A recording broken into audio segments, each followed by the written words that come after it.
old eucalyptus trees are invariably dying from the top. For their height, these are definitely the most daunting trees I know of in the world. The eucalypts are very aggressive trees. They grow high, they grow fast, and I think of them as towers of wood. When you're up there, you're really in a pretty austere environment. You're exposed to the sun or the wind or the snow or whichever.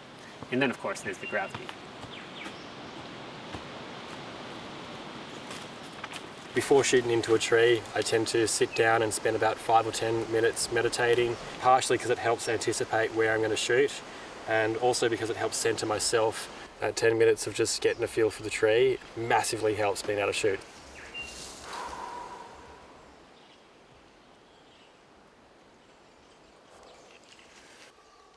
Ah! And we'll go.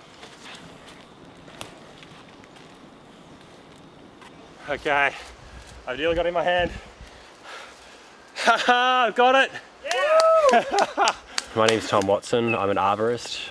I'm really quite into the rigging and the climbing technology side of tree climbing. I've climbed a lot of regnans before and I really enjoy lead climbing up these things to set a line. It's a really fun challenge. The more you climb these trees, the more you see giant torn off stubs where the wind has pretty much knocked off a giant lateral branch, and it doesn't feel great standing on them in the wind when all of your safety equipment is solely on that branch. As I got higher, I started trusting branches a bit more until I got to the very top where I've noticed the head is just dead and has died back a good 10 meters plus. That final section at the top, I could feel the whole stem moving and flexing with the wind, but the access line is now set and we are good to go on this tree. One of the most difficult things about the project, of course, was getting the lines into the right place, getting the cameras to where they needed to be in the very, very beginning. All in all, it took us almost 2 weeks to get a working camera system, and a working camera system that I had a lot of faith in that wasn't going to break and my cameras fall to the ground. It's got an element of ridiculousness to it, but it's definitely within the realms of doability. You know, our experiences are relevant to this sort of thing, so. So today is day 4, and we are reattempting to get the line in between the two major trees. The branch that I'm on is not the safest branch. In fact, every other section of this type of growth on this tree has failed. Okay, this is nuts. Okay, this will work, has to work.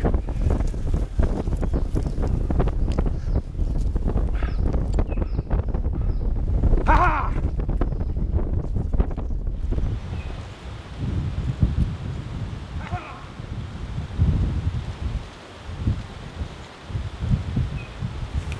Okay, it's on the ground. We're just going to check where it landed. Can you please pull it tight? Seems like it was just a little bit short of the horizontal distance. Tom has made the shot, and by the shot I mean the shot. It's a lot of work just off the board, which is really, really great. We still have a lot of work to do as far as getting lines into place, but getting the shot has just been made so much easier. So it's day 5. Day 4 was a very big day. I think everyone's was feeling it last night. We do have now a line going from Gandalf Staff all the way to Double Barrel, our rigging tree, which is a major milestone in the project. And then from the ground we can pull the slack through here. This will be slack enough to release this. So Tom is currently climbing up to Gandalf Staff. Dan is up in the rigging tree, Double Barrel. They're both working to change out the line that we have going between the trees at the moment with the 300-meter mega rope.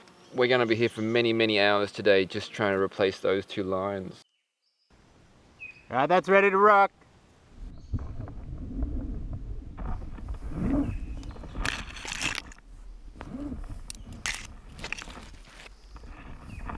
Going well.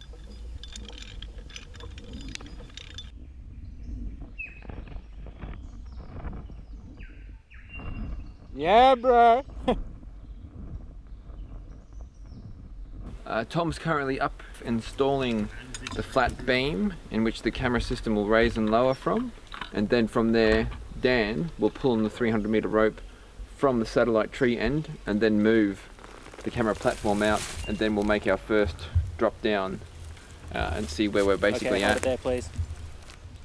Okay, Mo is set and more or less ready to travel out. Can we please travel him out to the point where he's able to go right down to the ground? Tell me when. That's perfect on both ends.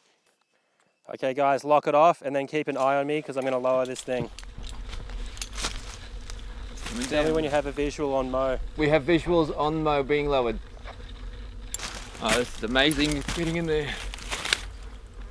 You are 15, 20 from the ground. Everything's good. Up 10. 5.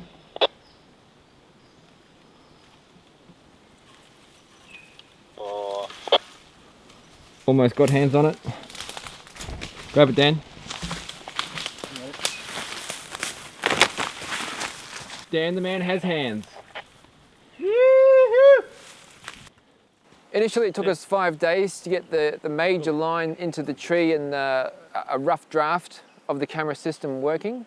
It then took us another 7 days to make those fine adjustments. It was then sort of all up to me to come down here and practice using that system, because you can't expect to just pull on a string and press the button and it works just fine. There's a lot of line in play. We are tied to 3 different points. We're tied to this tree just behind us, we're tied to a tree 50 meters away, and we're tied to a tree off up the hill, probably about another 40 meters away. So the system is very dynamic. It's not incredibly taut, these lines. And so there's sway, there's swing. The cameras themselves were raised and lowered by a simple 3 millimeter thick Venetian blind cord. It was very, very long, but it was just as simple, as bare bones as the system could be.